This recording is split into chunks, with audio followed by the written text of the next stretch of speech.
Jadi kadang-kadang dalam banyak hal itu kita malah tidak boleh persis Rasulullah, karena kadang banyak khususiyah. Yaitu contoh yang paling masyhur di fikih ya kayak Nabi itu nikah 9 itu khususiyah. Dalam strategi juga sama. Dalam strategi memanage negara juga sama. Banyak sahabat yang punya ide yang zaman Nabi itu tidak ada. Ketika ditanya kenapa tidak persis Nabi, katanya huwa Rasulullah. Ya Rasulullah itu meskipun seperti itu, meskipun tidak tertib secara rasional, tetap dikawal wahyu, makanya negara baik-baik saja. Kalau saya ini hanya Abu Bakar, kalau tidak ya repot. Umar ya sama, bikin Diwanul Murtasikab. Utsman juga sama, dimanage negara. Sayyidina Ali juga dimanage. Kalau Nabi tidak.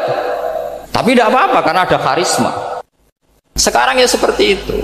Kamu biasa heroik, biasa ngasih kiai kamu, ngasih hadiah kamu, biasa ngasih ibu kamu uang. Ternyata ibu kamu setelah kamu kasih uang dikasihkan adik kamu atau kakak kamu yang nggak pernah kerja, terus kamu marah-marah, ini tidak adil. Saya yang memberi nggak dikasih, ini yang nggak kerja dikasih terus. Loh, kamu biasa jadi pahlawan kok turun kelas menjadi apa? Pasien. Kamu milih jadi pahlawan apa pasien? Pahlawan. Jadi sebetulnya faham-faham ekstremis ini dari kegoblokan, dari kegoblokan berpikir nubuwah sehingga tidak punya rasa ibadah. Lah ini yang menjadi orang-orang ekstrim. Jadi korban pertama ekstremitas itu bukan sahabat tapi Rasulullah SAW, yaitu Nabi dibilangin oleh mereka, "I'dil ya Muhammad." Kamu kalau bagi harus adil. Pikiran mereka kalau adil sama rata sama. Jadi kalau pakai pikiran itu, saya minum di sini itu haram. Mau ndak ikut bikin kok minum. Enak tamu, toko-toko mangan, sing masak kangelan urung mangan. Itu jadi edan bareng gitu. Itu sama seperti kasusnya Bahram Al-Majusi itu. Dia itu seorang raja kaya, punya anak cantik. Dipikir-pikir, anakku ayu dirabek nang liya rugi, sing gedhekno aku sing rumah aku dirabi wong liya. Maka dia berpikir mau dinikahi sendiri. Karena tadi melihat Mas Nadif ya orang Kenya tadi, apa Nigeria. Terus malah gak layak itu maksudnya orang Ini Mas Nadif ini termasuk harus mendukung gerakan tidak ekstrim. Nyawanya masih itu karena barokahnya beliau agak-agak gitu. Tapi nggak sampai liberal ya, agak-agak pokoknya itu. Karena ketika ada gerakan ekstrim di Mesir, itu termasuk dia DPO. Ternyata setelah ada intelijen, beliau pas buka itu nggak makan dulu tapi rokok dulu. Wah, ini mesti orang sekuler, tidak ekstrim. Akhirnya nyawanya sampai sekarang itu barokahnya rokok pas iftar itu pas. Nah, tanya ini masih hidup ya Mas? Ya pernah sepuh sama saya. Jadi pikiran-pikirannya Bahram itu seperti itu. Walhasil akhirnya Bahram itu menikahi anaknya sendiri. Masyhur itu dalam cerita. Jadi ceritanya itu ada seorang wali tidur di Masjid Haram sama Rasulullah, ditemuin gitu. Terus kata Rasulullah, salam saya untuk Bahram Al-Majusi. Ternyata dicari-cari nggak ada Bahram lain kecuali Bahram yang berdua, bahkan anaknya sendiri mau dinikahi. Ya cara berpikir karena seperti itu. Kalau kita berbuat banyak harus dapat banyak. Itu bahaya. Bahaya sekali karena kalau dalam teori beragama itu al-yadul ulya khairum minal yadis sufla. Kalau biasa ngasih ya ngasih saja, itu heroik. Itu bagus. Jangan biasa ngasih sekarang bermental apa? Pas. Makanya saya itu kalau ngajar di pondok yang dulu pernah saya belajar di situ atau yang pernah sepuh itu, dikasih itu bingung. Karena saya ya masih waras itu. Jadi kalau dikasih itu bingung. Tapi banyak juga guru-guru yang dulu ngaji lama setelah ngajar di pondok alma maternya nuntut. Itu saya tidak tahu gitu. Itu sudah ada agak-agak kayak itu tadi. Walhasil si Bahram tadi itu, ini cerita harus saya teruskan karena nggak boleh diputus. Dapat salam dari Rasulullah, ternyata dibalik nakalnya dia itu pas mau bulan pertama, malam pertama itu ada seorang janda sepuh ke situ, ganggu dia tentu ya. Ketika dikejar pulang lagi sampai 3 kali. Dia tanya, kenapa Bu kamu begitu? Katanya, saya ini anak-anak saya kelaparan. Kalau saya pulang anak-anak saya nangis minta makan. Saya ingin minta Anda. Tapi setelah saya ingat Anda ini majusi, saya mukmin, saya mukminah, saya pulang. Ya sudah Bu, kamu di rumah saja. Nanti saya kirimi makan. Dikirimi sendiri, padahal dia seorang raja, orang kaya. Barokahnya itu dia dikasih tobat sama Allah. Dan paginya ketemu tamu, yang mengirimkan salam dari Rasulullah SAW. Akhirnya Bahram ini menjadi muslim. Tapi intinya berpikir seperti tadi itu salah, bahwa kalau saya berjasa banyak harus mendapat apa?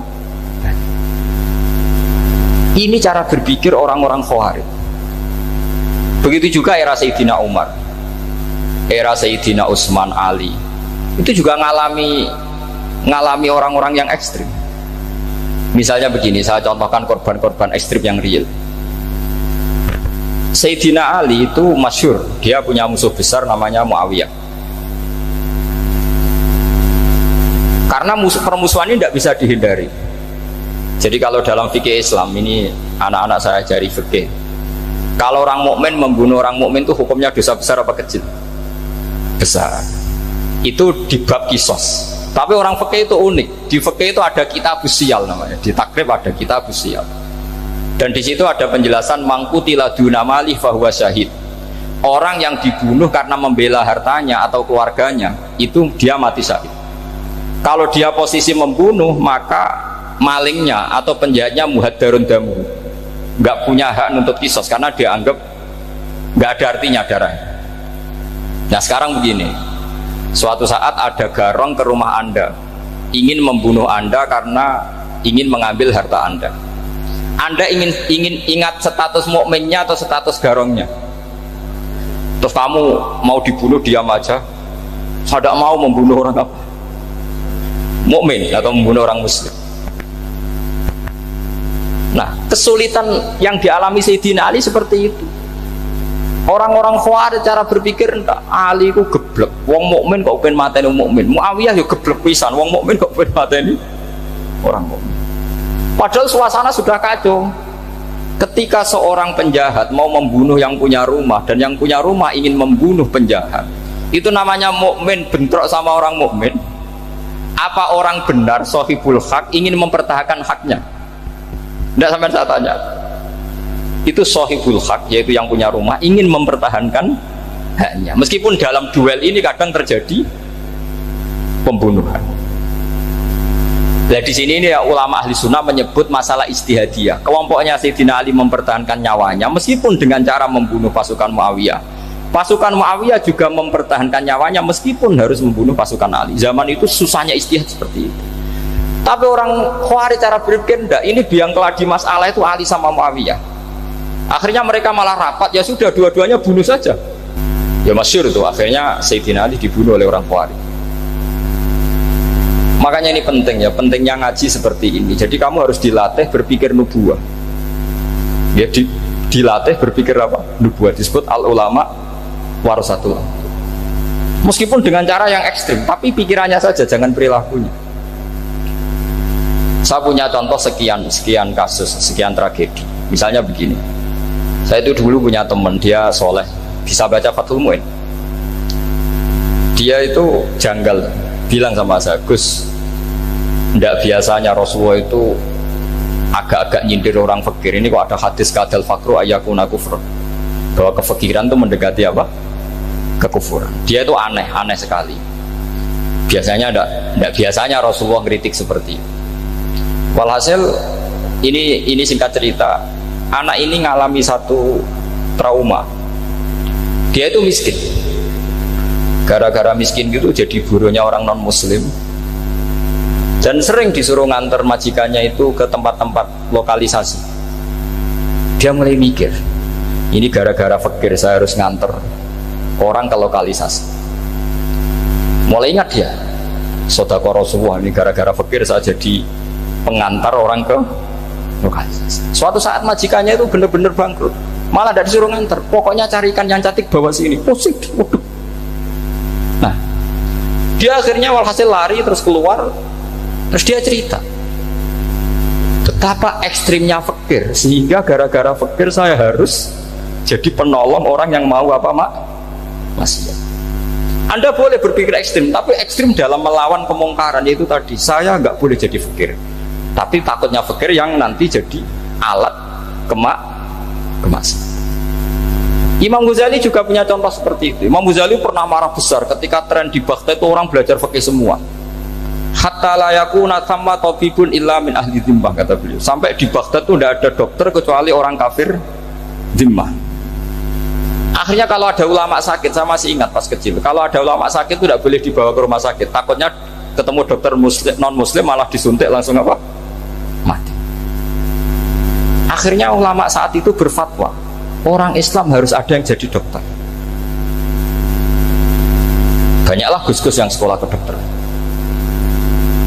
Yang masyhur ya seperti Sahal itu, Sahal bin Abdul Fattah. Itu dulu putranya Ki Fattah yang menolong Mbah Mahfud saat sembunyi. Saking idolakannya Basal, anaknya dinamakan Sahal, tapi dia jadi dokter spesialis bedah. Begitu seterusnya urusan negara. Dulu itu orang jabat itu tidak boleh, karena jabat itu dekat dengan syubhat, dekat dengan haram. Tapi gara-gara pejabatnya non muslim, kalau bikin aturan ya ala non muslim. Ulama akhirnya sadar, andikan kita yang jabat pasti tidak seperti itu. Bisa bikin perda ini, bisa bikin pelaturan begini yang menguntungkan Islam. Nah, jadilah banyak pejabat yang sekarang muslim. Tempat-tempat maksiat di obrak-abrik sama Satpol PP macam-macam, kita untung. Tapi kalau orang-orang khawarij pikirannya pokoknya pejabat itu dekat dengan haram, dekat dengan syubhat. Padahal dengan kita jabat bisa bikin perda atau apa yang menguntungkan Islam. Kemudian menjadi masalah baru secara fikih. Ini adik-adik dengerin biar kulino senam fikih. Kalau caleg soleh, misalnya Mas Nadif nyalek, ini tadi tak guyoni, mau jadi bupati ndak, kalau ya mau usah dukung. Jadi misalnya gini ya, Zaid sama Bakar, misalnya Bakar itu orang soleh, mau jadi calon lurah. Dia tahu kalau dia lurahnya kampung lebih baik. Kalau yang jadi ini Zaid, itu kampung itu rusak karena dia suka dugem, suka macam-macam. Kemudian Zaid ini pasti jadi karena beli suara. Misalnya per kepala itu dibeli 50.000. Bakar ini kalau nggak beli suara kalah. Padahal dengan kalahnya Bakar artinya kemenangan kemungkaran. Itu zaman era Fathul Mu'in, muridnya Ibnu Hajar Al-Hitami. Ibnu Hajar muridnya Abu Zakaria Al-Ansori itu fatwa, yang soleh ini wajib beli suara, bukan boleh, wajib beli suara. Nah, tapi ini namanya tidak nyuap, perlu dicatat, ini namanya tidak nyuap. Jadi tidak bisa kamu kaitkan misalnya ar-rosi wal murtasi finnar, yang nyuap maupun yang menerima suap adalah sama-sama di neraka. Tidak bisa seperti itu, karena logikanya dibalik. Sekarang Bakar ini beli suara itu untuk membeli kebenaran, untuk mengawal kebenaran. Zaid beli suara untuk menopang kebatilan. Berarti namanya Bakar ini penyuap atau pembeli kebenaran? Pembeli kebenaran. Harus dibedakan. Nah, ini pentingnya ulama. Memang nyatanya seperti itu. Yang dikatakan nyuap, riswah itu adalah membayar uang li'ibtolil haqqi, untuk membatalkan kebenaran atau membenarkan kebatilan, itu namanya nyuap. Tapi kalau mengeluarkan uang untuk menghakkan barang hak dan membatalkan barang batil, itu namanya uang perjuangan. Nah, ini pentingnya mikir. Jadi ulama itu mulai dulu sudah berhati. Nah, sekarang sudah banyak orang-orang khusyuk yang biasa di masjid itu khusyuk. Kalau ditanya zaman akhir rusak kabeh, wong soleh-soleh wis nyuap. Kalau orang soleh ini tidak nyuap ya tidak jadi. Kalau nggak jadi mereka nggak ada yang jadi DPR, nggak ada partai Islam, habis malah Indonesia. Saya itu punya kenalan banyak pakar-pakar di Jakarta, itu cerita saya, Pak Baha. Indonesia itu solusinya gampang. Kita ini punya Bali, punya Batam. Itu kalau Bali dimakaukan, Batam dikayakan Hollywood. Amerika kaya itu bukan karena hebat, pornografi dijual, tinju di Nevada itu dijual, di Las Vegas dijual, apa saja dijual. Kok tidak kaya itu gimana? Sementara Indonesia mau aur-auran gitu, sungkan partai Islam. Sebenarnya Indonesia gampang, kalau ingin kaya Bali itu dikayakan Hollywood atau dikalahkan Makau jadi kota judi, Batam dijadikan kaya Las Vegas. Itu transaksinya pasti triliunan. Orang gamane wong muda dijual, judi dijual, orang tinju dijual. Tapi gara-gara ada partai Islam, nyari rumus solusi ekonomi itu yang tidak seperti itu, akhirnya kangelan, ya akhirnya rapati suka. Tapi barokah tetap barokah partai apa? Islam. Yang menangnya caleg-calegnya rata-rata ya beli. Kalau tidak beli habis. Saya bukan menghalalkan nyuap, tidak. Kalau nyuap tetap haram ila yaumil qiyamah. Tapi kalau suratul masalah seperti ini kamu mengatakan suap, itu beda. Ini suratul masalah yang tidak ada kaitannya dengan suap. Asal lawannya batil ya. Kecuali lawannya sama-sama hak. Dua calon di kampung itu soleh sama soleh. Ini yang soleh bayar nggak boleh karena siapapun yang jadi soleh itu tidak boleh. Makanya kalau cari musuh yang dolim biar halal ya. Iya, saya pernah ditanya seorang dosen, Gus, saya ini kalau baca sejarah perang Badar atau perang Uhud, yang saya tidak nerima itu satu, kenapa setiap ghanimah harta orang kafir dan istrinya orang kafir kok disita orang Islam, dan yang perempuan jadi amat kemudian juga digauli orang Islam, yang hartanya orang kafir juga jadi asetnya orang Islam, kok kayak garong.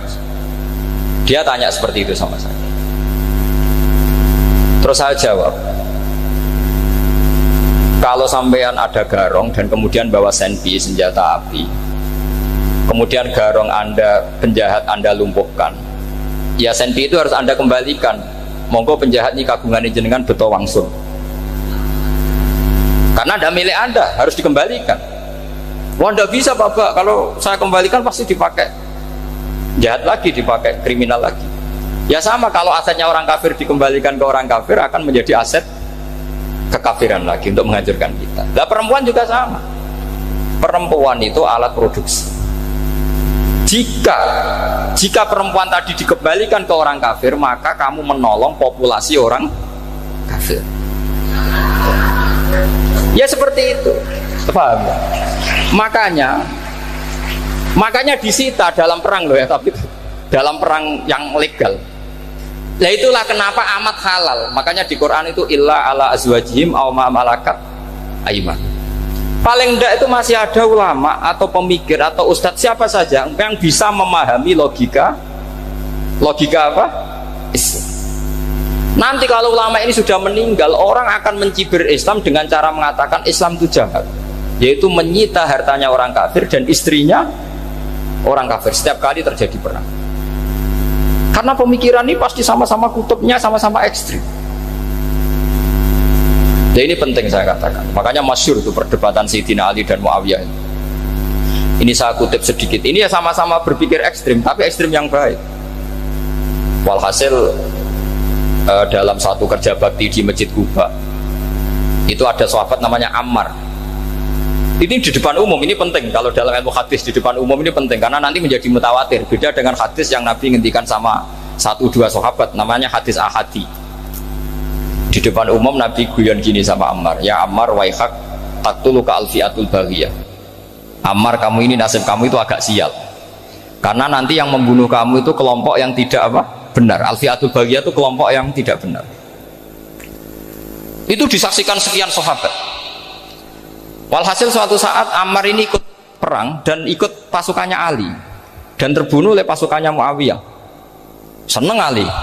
Walhasil Ammar ditemuin sama Ali. Ya Muawiyah, al-ana dhuhara bi anna fi'ati haqqun wa fi'ataka baghiyah. Sekarang kelihatan siapa yang benar. Saya yang benar, kamu yang salah. Kenapa? Karena Ammar kelompokku dan terbunuh oleh kelompok kamu. Padahal kata Rasulullah yang membunuh Ammar adalah kelompok yang salah. Tapi Muawiyah pintar sekali, dia jawabnya gini, laula kama kutila Ammar. Ammar terbunuh karena bela-belain kamu. Kalau kamu tidak nyuruh dia perang juga nggak terbunuh kan. Jadi kamu ikut andil terbunuhnya siapa? Ammar. Tapi apa kata Sayyidina Ali? Idzan qatala Rasulullah Hamzah. Kalau teori itu Anda pakai, Rasulullah pun membunuh Hamzah. Sekarang Hamzah perang karena suruhan siapa? Rasulullah. Yang membunuh Hamzah siapa? Wahsy. Kalau teori itu Anda pakai, berarti Rasulullah pun membunuh Hamzah. Terus fasa kata Muawiyah, Muawiyah diam.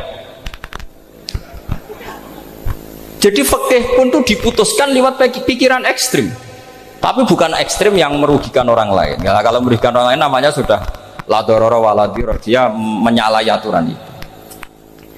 Makanya saya pernah ngaji di sini dulu ketika tahun kemarin. Fikih-fikih Islam itu punya rumus, itu ya gara-gara pikiran ekstrim sebetulnya.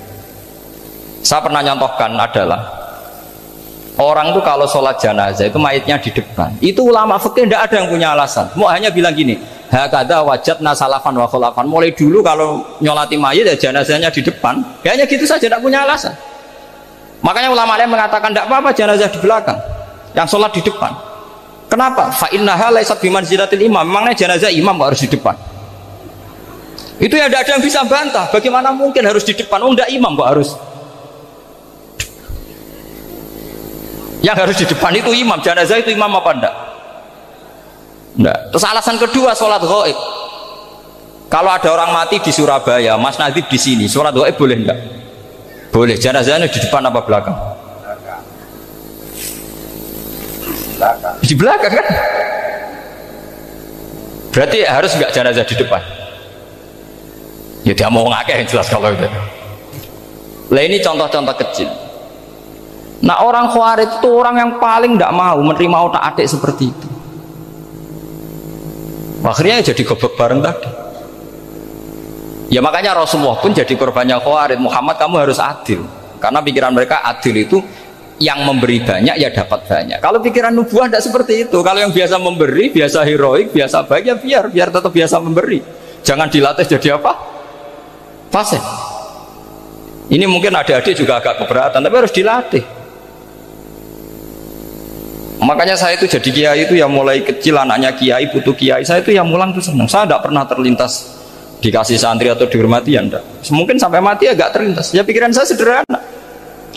Biasa mulang pahlawan, malah sekarang pasien itu malah kayak cemen, kayak turun kelas gitu. Jadi saya terus ya enggak kepikiran sama sekali. Loh kalau saya minta sama Allah karena itu atasan saya. Makanya ada ulama yang ekstrim gini, ini kisah nyata. Ada ulama alim datang ke seorang raja. Rajanya ini soleh padahal. Ternyata pas raja itu berdoa, ya Allah saya kasih ini, kasih ini. Padahal ulama tadi itu mau mengajukan proposal, mau minta apa gitu. Terus dia pulang, ketika ditanya, Pak Kiai kenapa pulang? Ternyata raja itu minta zat yang sama yang saya mintai. Kalau raja saja masih minta, ngapain saya minta raja? Saya akan minta zat yang dimintai raja. Terus pulang dia. Wah, itu ya pikiran ekstrim, tapi bagus ekstrimnya. Saya akan minta zat yang dimintai raja. Kalau sampean kan enggak, uteke saya les, sholat dinteni, tetap jalo. Oh, kok orang mikir seperti itu? Mang salah didik, salah itu tadi. Nah, ini harus dilatih. Masyhur itu ketika Nabi pas Fathu Makkah itu, orang-orang Ansor komentari Nabi gini, ketika Nabi sangat happy di Mekah, sangat enjoy di Mekah, kata orang-orang Ansor, amar rojul fa'adroka durok fatun fi ahli wa ulfatun fi asyiroti. Namanya orang pasti happy kalau di kampung halaman. Jangan-jangan Rasulullah itu nanti hidup di Mekah lagi, karena Mekah sudah dikuasai orang Islam. Beliau pasti kangen sama keluarga, sama Mekah. Tapi ya sama, ketika Rasulullah mulai ngasih itu, orang-orang Quraisy dikasih banyak, orang Ansor juga pikirannya seperti itu. Baru orang Ansor dilatih pikiran nubuwah, yaitu tadi mereka itu dapat kambing, dapat sapi terus pulang. Kamu mendapat saya, milih mana? Milih Rasulullah Shallallahu Alaihi Wasallam. Sekarang kamu saya balik. Kamu punya kiai, kamu bisa memberi hadiah, memberi beliau. Suatu saat kiai Anda ini kaya raya, terus sering ngasih orang-orang yang nggak pernah berjasa. Kamu nggak pernah dikasih. Itu kalau pakai pikiran Khawarij, kiai ini salah karena ngasih orang yang tidak berjasa. Tapi kalau kamu pakai pikiran nubuah, enggak. Alhamdulillah saya tetap istiqomah memberi kiai itu. Dan alhamdulillah enggak dibales. Semoga balasannya di akhirat. Ya sudah seperti itu. Kalau pakai pikiran gengsi tadi seperti itu. Masa biasa memberi sekarang posisi diberi, saya rak turun kelas. Jadi sebetulnya pikiran ekstrim itu boleh, tapi untuk yang seperti ini bukan ekstrim yang tadi. Makanya ini disebut al-hujjat. Al-hujjat itu satu logika yang bisa mematahkan asumsi awal. Ini saya harap santri-santri matolek putra maupun putri berpikir seperti ini, sehingga sama. Jadi misalnya sekarang dibalik, kalau ada orang NTT yang masih non muslim, itu orang kafir yang harus dibunuh atau orang kafir yang harus didakwai. Mesti pikirannya itu, kalau Nabi itu ya semua yang didakwai Nabi dulu orang kafir. Nah, ketika Nabi di Mekah itu pertama ketemu orang kafir itu dibunuh atau didakwai? Didakwai. Ya berarti pilihan sekarang ya didakwai bukan dibunuh.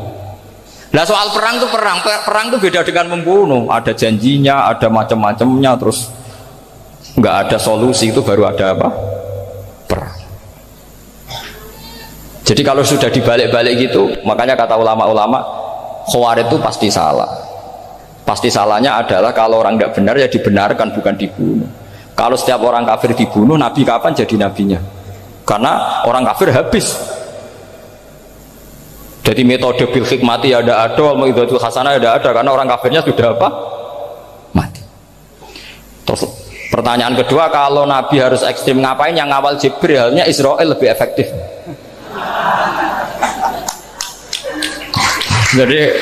Jadi kalau sama-sama ingin ekstrim, Nabi itu nggak usah dikawal Jibril, kan tidak efektif kan? Harusnya yang ngawal itu siapa? Israel.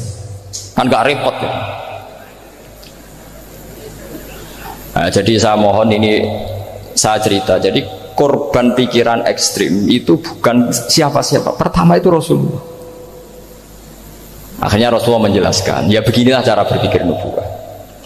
Jadi saya kira demikian. Nanti mungkin kalau ada tanya-tanya, ada pertanyaan. Yang jelas kalau seputar ekstremitas itu bisa latihan. Ya, sebenarnya bisa latihan di fikih. Karena fikih ini cerminan dari pikiran ulama. Ya, cerminan dari pikiran apa? Ulama yang tidak tekstual. Ya, seperti gini ya. Tasaddaqa Rasulullah so'an min tamrin au so'an min aqidin. Ketika zakat fitrah itu Rasulullah mengeluarkan satu sok tamar. Tamar itu kurma. Kalau menurut tekstual berarti zakat fitrah harus pakai kurma. Tapi semua ulama sedunia mengatakan kuti ahlil balad. Artinya dalam konteks Indonesia ya pakai apa? Beras. Berarti kata tamar diganti kot. Diganti apa? Kot. Jadi orang itu jangan diajak goblok bareng. Masa Nabi ngendikan tamar harus apa? Tamar. Makanya saya pernah debat. Pak Nabi itu cingkrang. Kenapa orang-orang itu rata-rata tidak cingkrang? Saya bilang Nabi itu hidupnya di Mekah. Kenapa Anda hidup di Indonesia?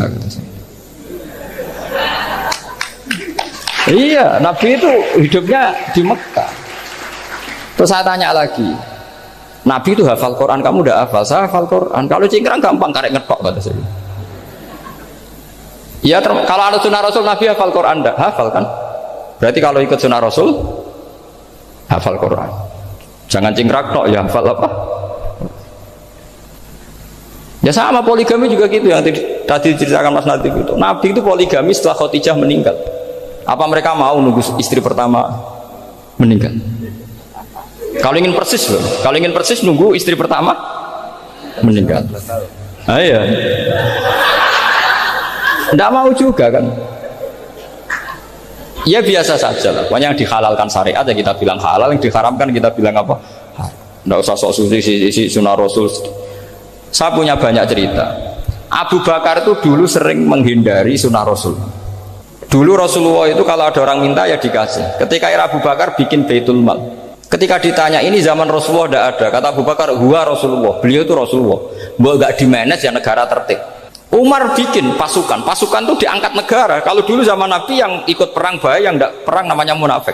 Era Umar tidak, militer itu ditunjuk. Ya digaji pakai Diwanul Murtaziqah. Ketika ditanya kenapa tidak kayak Rasulullah, huwa Rasulullah, mau tidak tertib pun tetap negara stabil. Karena ada karismanya. Jadi kadang-kadang dalam banyak hal itu kita malah tidak boleh persis Rasulullah, karena kadang banyak khususiyah. Yaitu contoh yang paling masyhur di fikih ya kayak Nabi itu nikah 9 itu khususiyah. Dalam strategi juga sama. Dalam strategi memanage negara juga sama. Banyak sahabat yang punya ide yang zaman Nabi itu tidak ada. Ketika ditanya kenapa tidak persis Nabi, katanya huwa Rasulullah. Ya Rasulullah itu meskipun seperti itu, meskipun tidak tertib secara rasional, tetap dikawal wahyu. Makanya negara baik-baik saja. Kalau saya ini hanya Abu Bakar, kalau enggak ya repot. Umar ya sama, bikin Diwanul Murtaziqah. Utsman juga sama, di manage negara. Sayyidina Ali juga di manage. Kalau Nabi enggak. Tapi tidak apa-apa karena ada karisma. Sampean tak cerita nih masalah zakat yang masyhur. Orang paling bakhil sekalipun, paling kikir sekalipun itu zaman Rasulullah bayar zakat. Karena pikirannya setelah zakat dikasihkan, Rasulullah mendoakan. Khudh min amwalihim shadaqatan tutahhiruhum wa tuzakkihim biha wa sholli alaihim inna sholataka sakanul lahum. Era Abu Bakar enggak. Sorry ya Abu Bakrin, dulu kita zakat sama Rasulullah karena didoakan beliau. Kamu hanya Abu Bakar, saya tidak mau zakat. Ya sama lah seperti orang dipimpin ulama-ulama karismatik. Orang dipimpin Badullah itu tidak usah metai, santri sudah nurut. Dipimpin Mas Nazif gak bikin pelaturan, habis pondok. Kalau ndak ngancam gak gini, ditakzir gak gini, habis. Zaman Badolah dehem tok santri wedi. Mas Nazif dehem enggak ada. Nah, makanya Rasulullah itu tidak banyak bikin pelaturan. Rasulullah itu kalau mau perang itu hanya bilang sahabat, saya besok ditantang Abu Sufyan di sini. Saya mau perang. Oh, itu sahabat ikut semua. Orang melihat wajahnya, melihat karismanya sudah tertarik ingin menyelamatkan beliau. Kita tidak akan ridho Rasulullah keluar sendiri. Kalau Abu Bakar ya enggak. Pertama Abu Bakar pidato sudah sopan. Saya memimpin kamu. Ini qatwul litu walastu bi khairikum. Saya ini memimpin kamu, tapi bukan berarti saya yang terbaik. Jika saya benar maka dukunglah. Kalau salah ingatkan. Itu pertama orang-orang bilang apa? Fawwah la uqiman naka bisaf. Nanti kalau Anda salah tak ingatkan pakai pedang. Ya karena hanya Abu Bakar bukan Rasul. Jika diaturlah ini ada militer, ada pengawal, ada Baitul Mal. Era Umar lebih modern lagi, ada Diwanul Murtazikoh, ada macam-macam. Ya Rasulullah nggak ada. Nah sekarang orang sidik-sidik muni sunnah Rasul, padahal ada sunnah Rasul yang khasnya Rasulullah sebagai nubuwah. Ya, khasnya Rasulullah sebagai apa? Nubuwah. Coba Nabi itu istrinya 9, semuanya cerita tentang tahajudnya Nabi, witirnya Nabi. Apa kira-kira Mas Nadif kalau punya istri 4 ceritanya tentang tahajudnya Mas Nadif? Perkasaan. Kan enggak? Nah, jadi saya mohon, sebetulnya pikiran-pikiran ekstrim itu karena enggak mau belajar. Enggak mau belajar. Kalau mau belajar itu kata Imam Ghazali itu dalam kitab Imla, Al-Imla fi Iskalatil Ikhya itu. Fal ma'ani awsa'u minal ibarat. Yang namanya ma'ani itu awsa'u apa? Minal ibarat. Jadi yang fal ma'ani awsa'u minal ibarat. Jadi yang namanya makna itu lebih luas minal apa? Ibarat. Nah, ini contoh yang paling nyata ya Sayyidina Ali. Ketika Sayyidina Ali perang sama Muawiyah, itu Sayyidina Ali bilang sebaiknya Muawiyah kirim delegasi mediator. Saya juga kirim mediator. Terus orang-orang Khawarij karena tadi tekstual. Mahadha ya Ali. Ini apa ya Ali? Lam yujad fi kitabillah. Aturan mediator itu tidak ada di Quran. Bahwa kalau kita perang harus ada mediator itu tidak ada. Terus Sayyidina Ali baca ayat wa in khiftum shiqaqa bainihima fab'atsu hakaman min ahli wa hakaman min ahliyah. Jika lelaki dan perempuan, suami istri terjadi shiqaq, terjadi konflik, maka suami kirim satu mediator, yang pihak perempuan juga kirim mediator. Terus Sayyidina Ali ngendikan wa amru Muhammad a'dhamu min amri rajulin wa imra'atin. Urusan umat Muhammad lebih serius ketimbang urusan hanya sekedar suami dan istri. Maka kita butuh hakam, butuh mediator. Baru 4.000 orang Khawarij tobat mengikuti pikirannya Sayyidina Ali yang tidak tekstual. Sama seperti zaman Rasulullah. Ketika Rasulullah mau perang Badar, saya ini mau perang Badar kata Rasulullah. Musuh saya itu 1.000 lebih. Kalian hanya 313. Apa kita teruskan?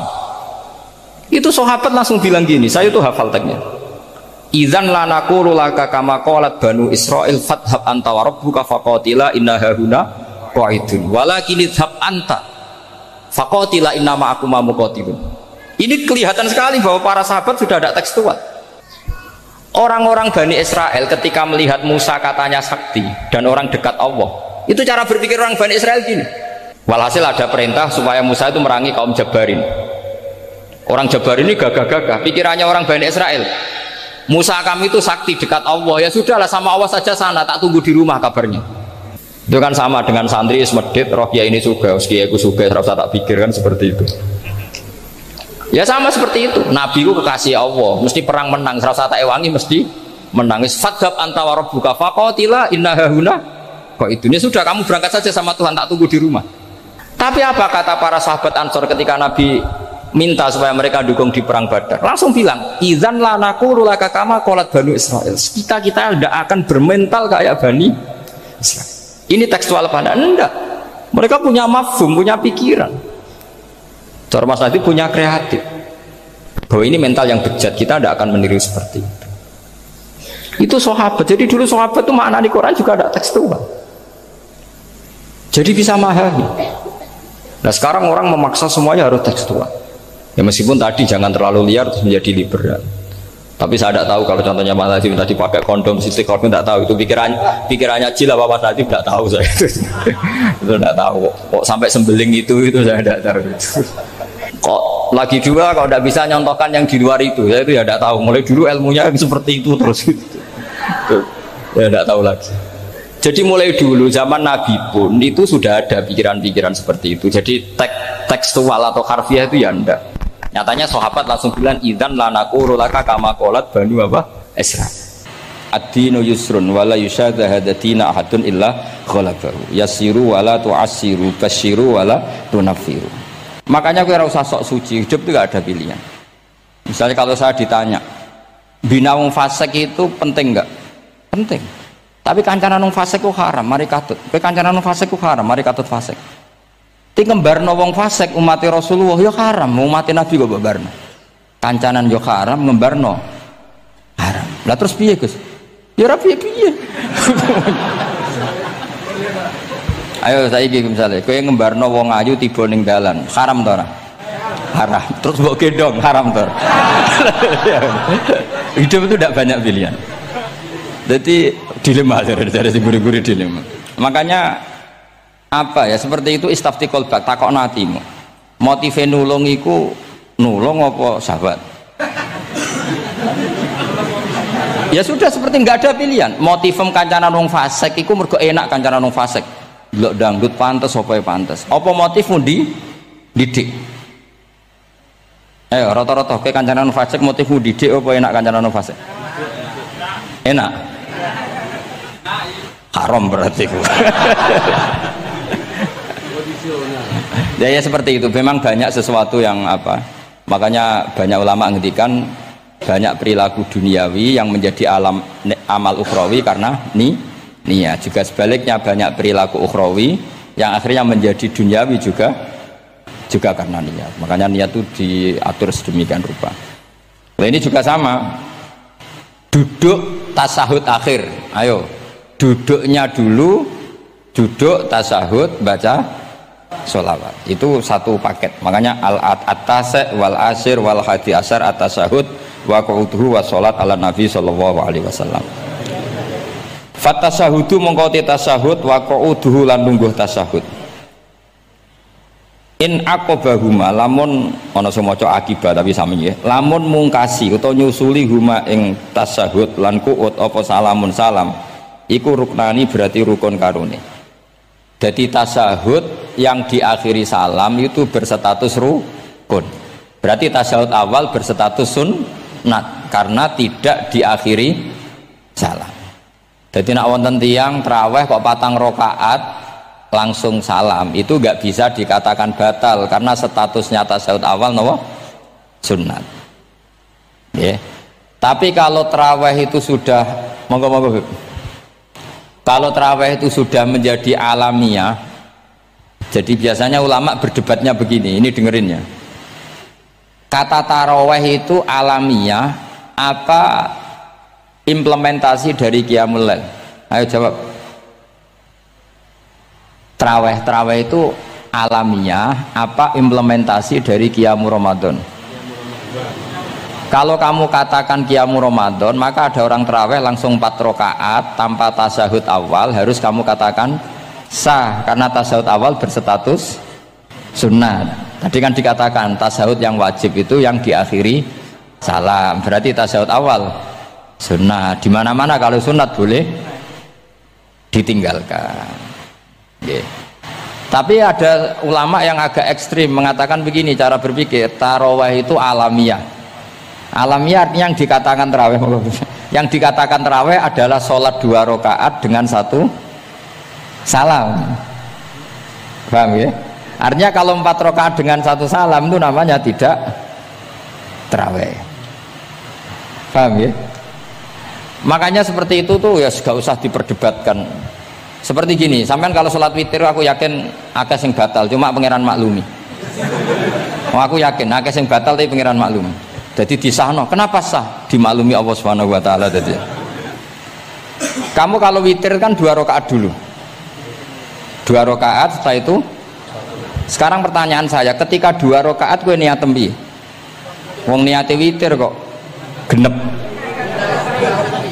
Ya kan? Apa? Lah pertanyaannya begini, ketika rakaat ini minal witri, kemudian orang ini ternyata Enggak nerusno sing sak rakaat. Itu sah sebagai witir apa sholat biasa? Loh, ada nih ya. Murid temu beling-beling ya. Modelnya itu mau rasa ya. Tapi ya apa kagak zaman akhir ya sahabat.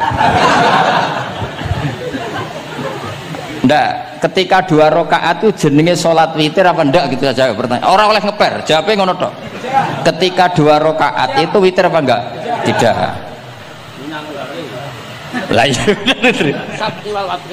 Lah iya ikut paket witir. Berarti niatnya sampean gini, ya Allah saya sholat 2 rakaat, ini paket witir loh Gusti. Makanya shollu sunnatan rakaat ini minal witir. Jadi seperti itu kan bingung kita.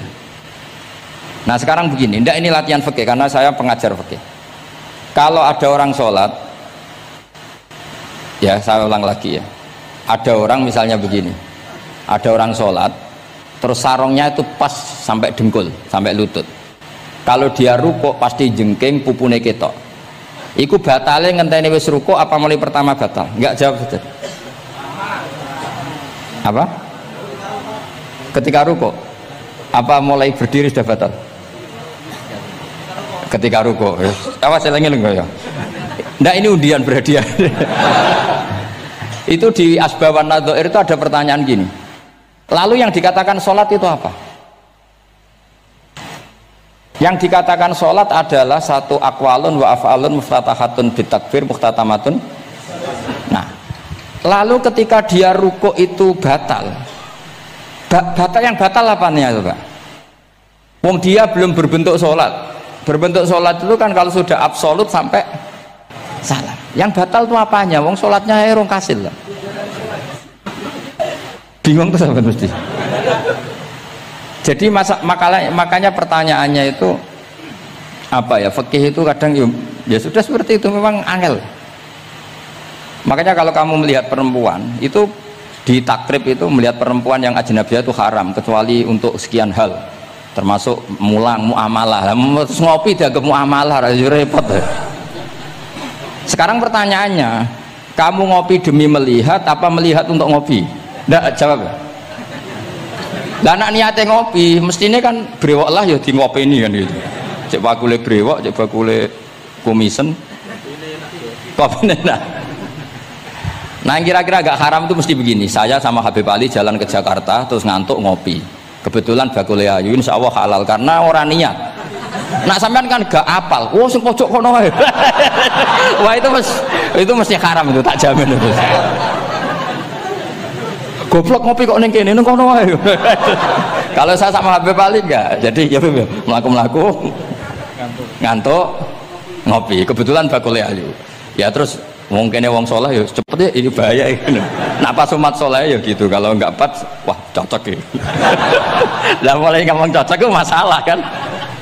Makanya pertanyaannya itu yang halal itu nazar li taklim apa taklim li nazar? Apa? Nazar mbok kowe semuni. Jadi itu masalah-masalah fikih memang. Makanya kalau berteman orang fasik itu hati-hati ya. Kalau itu kamu lihat umatur Rasulullah Shallallahu Alaihi Wasallam yang perlu kamu selamatkan, yang perlu kamu bina, jenenge tarbiyatul fasik, membina orang fasik. Tapi kalau kamu memang bermental fasik, ini namanya mualah, berkawan sama orang fasik. Itu hukumnya langsung rubah. Kalau mualah ya haram, kalau tarbiyah sunnat atau bahkan wajib. Lah takok bedane piye Gus? Ya takok awakmu. Ya sudah seperti itu, nggak ada jawabannya sudah. Sengko nang akhirat fayunabbi hukum bima kuntum tak malun. Sengko apa piyambak sing apa menghisab. Mohon kula terusno ya. Wa illa fasunnatani ay wa illam yaqib huma salamun fasunnatani. Terus ini aturan pokok fikih sebenarnya wa kaifa ada jaza. Sebetulnya aturan duduk itu enggak ada. Kamu duduk gaya apa saja itu sah. Wa kaifa adalan hali kaya apa lungguh sapa wong jaza mengko wenang apa ikilah kuut. Terus tenggene lungguh teng napa? Tasawuf akhir misalnya kowe sila ya sah. Gaya lungguh apa sah? Meskipun ya rada kurang ajar, mau sholat arang-arang wae kok. Tapi secara hukum sah. Jadi misalnya wonten wong desa terus kadang tasawuf akhiru sikile rada mlekang, kadang wis pokoke wa kaifa ada jasa. Jadi pentingnya ngaji ngeten iki paling gak nglahirno husnudzon bahwa aturan duduk itu gak ada. Misalnya aja mentang-mentang sampean khusuk lungguhe bener terus nek ana lungguh rontok metintang sikik, wah iki gak sah. Gak tau ngaji. Kowe sing ora tau ngaji maca wa kaifa ada jaza. Aneh-aneh. Kowe sing ora tau ngaji wa kaifa ada jaza. Enak ora tau ngaji malah nuduh. Iso wae sing lungguhe ora bener ku wali malah lara kowe. Meskipun agak-agak ya ora. Wali kok lungguhe ngono. Tapi nak misalnya wali tenan kualat sampean. Wa kaifa ada jaza. Terus hukum itu penting. Sehingga kalau sampean haji tenggene Mekah niku salat itu mau macam-macam. Kula sing nganti saiki iskal tapi wis ora iso protes niku lho, Beb. Wong kuat ngadeg nggawa kursi nak salat kok lungguh. Nak teng Indonesia wong salat lungguh ora ngentosi bener-bener lemah. Ning Arab gak kuat nggawa kursi. Salate lungguh. Engko nak ngarep iku sofa kosong, kursine digowo. Ya lungguh meneh. Batinku lho nggo kursi ngalor idul kuat kok salate. Nak teng Jawa iku anggere ngape mati cek salat ngadeg. Kursine enteng. Kursine enteng. Dadi ya kula mboten ngerti nih. Ada lagi yang orang Arab, mungkin Arab Bedui. Itu kalau ada yang nelpon, itu teleponnya dijupuk. Jap salim. Kalau aku dong ditakoki, Gus iku madzhab apa? Aduh, mayo ketoke madzhab goblok. Apa disalahno iku wong Arab? Wong Arab. Ora disalahno iku. Akhirnya debat. Sholih ku pirang huruf? Ya telu nak cara nahwu nggih. Shot, lame sitok kan tasdid berarti telu. Telu wis batal lho. Batal. Pas ya. Yo kok pas. Seru wepet. Serepot-repot. Sementing sampean ngerti ya, terus salat iku wa kaifa ada jasa. Terus ngerti ngaten iki niati ben husnudzon mbek umat Rasulullah sallallahu alaihi wasallam. Nah sampean gak ngerti ilmu iku gampang suudzon. Lungguh kok ngono ning dinggon salat tasyahud akhir lungguhe yo ngene. Lah lungguh yang dilakukan Rasulullah itu bayangan ideal, standar ideal tasyahud akhir duduke ya kaya Rasulullah sing ditirakno para ulama sampai guru-guru kita. Tapi ku tetap standar afdholiyah, standar utama. Tapi sakjane wa kaifa ada jaza. Jadi penting sanggup ae ben mari husnudzon. Di misalnya orang tasyahud akhir kok ambek swilo ngono wis. Anggap ojo terus aliran nih, ojo ngono sih. Iki bar ngaji Minhajut Thalibin lagi seneng-senenge praktek ngono. Tapi ya ora pati wali mesti. Wali kok kontroversi aneh-aneh. Cuma umpama ngono kowe aja langsung darani gak sah. Apa meneh nuduh aliran. Wis biasa wae, tapi aja praktekno nggih. Pokoke umume wong lah ben gak kontroversi. Tapi kalau ngadepi wong liya tetap kita keyakinan wa kaifa ada jaza dengan duduk gaya apa saja sah. Kados sing teng Arab yang gendut lho Beb nak salat kan sikile di slujungno. Mergo jajal tahiyat kados umume tiyang nggih geblek kula nate ora wong gendut nata wetenge kan gak iso. Dadi lungguh sikire bujur. Lah mergo jajal praktekno guling tenan. Nah niku takbire ya wa kaifa ada jaza. Tapi Pak Ngangan ya ora sopan, wong sowan pangeran kok ngono iku terus piye? Lah ya Pak ini baru kayak ngaji gitu terus wong niku ben gampang husnudzon ambek umat Rasulullah sallallahu alaihi wasallam. Mergi kita tuh gak mungkin bayangno donya ideal itu ora mungkin. Kok jeneng roh tiyang tawaf ngono semacam-macam. Coba misalnya mboten enten pendapat Imam Malik sing darani batale wudu nyuwun sewu lamsu maknane jima. Madzhabi Abdul bin Abbas. Lah sampean tawaf ya mesti rasah, mesti kedemek wong wedok. Kedemeke wong ayu-ayu, kadang kowe ya gelem tenan. Lha itu satu-satunya solusi ke kita intikal napa? Mazhab. Oh, tetep ra iso ora kedemek. Wis aku ora ganteng lah tetep kedemek. Niat khusyuk ae tetep kedemek. Apa meneh awale wis rapati khusyuk. Lho kok iso wong khusyuk ae kedemek. Kalau nanti tawaf haji, kalau haji tahun 2012 nomor 13 bar tawaf Beb niku tok saiki ku untuk bojone wong ya. Jadi dekne nyongko aku bojone dicekeli pundakku. Wong tawaf wong lanang kan ngomong kan dari belakang kan sama semua. Bareng terakhir diduluk, lho jebule ora. Piye gitu. Lah aku yo ora krasa lagi usul pangeran coba. Aku coba bayangno kok sampeyan terus krasa. Wah ngenyek wong niku, ngenyek wong. Mboten kula pas niku intenan eling pangeran tenan gak krasa ana sing nyekel. Pas niku lho bos sak teruse ra pokoke pas niku. Mergo iku beb tawaf kula nu setengah 3 esuk. Ya sak fase-faseke wong nak yamono wae eling pangeran to beb dadi pas khusuk-khusuk. Nganti ana wong nyekel iku gak krasa. Bareng bar tawaf lho jebule wong wedok bojone wong. Wah matane wong. Mulane Quran nak ngelingno kita iku napa? Faman farada fihinnal hajja fala rafatha wala fusuqa wala jidala fil hajj. Jadi potensi fase ku malah pas haji. Fil haji fi ku ing dalem. Lah kok mboten sebuti teng Arab niku wong nak mboten haji iku wajahe ditutup nganggo cadar. Tapi nak pas ihram malah wajah wajib dibuka. Iku wis mari uji nyali tok. Kalau nate di konco khusuk tenan ya, khusuk alim. Niku nate di kesempatan ngambung Hajar Aswad. Pas sampai ngambung, pas entuk detik ngambung, pas ana wong Turki wayu pas ngambung. Niku cerita teng kula, cara tak terusno Gus. Iku ora kena Hajar Aswad. Kena pipine cah wedok niku. Lho pangeran niku kok iso detiknya sama. Pas sampai ngambung, pas posisi Turki yo, wahyu Gus. Lha iku wong alim eling ayune, ora eling Hajar Aswad.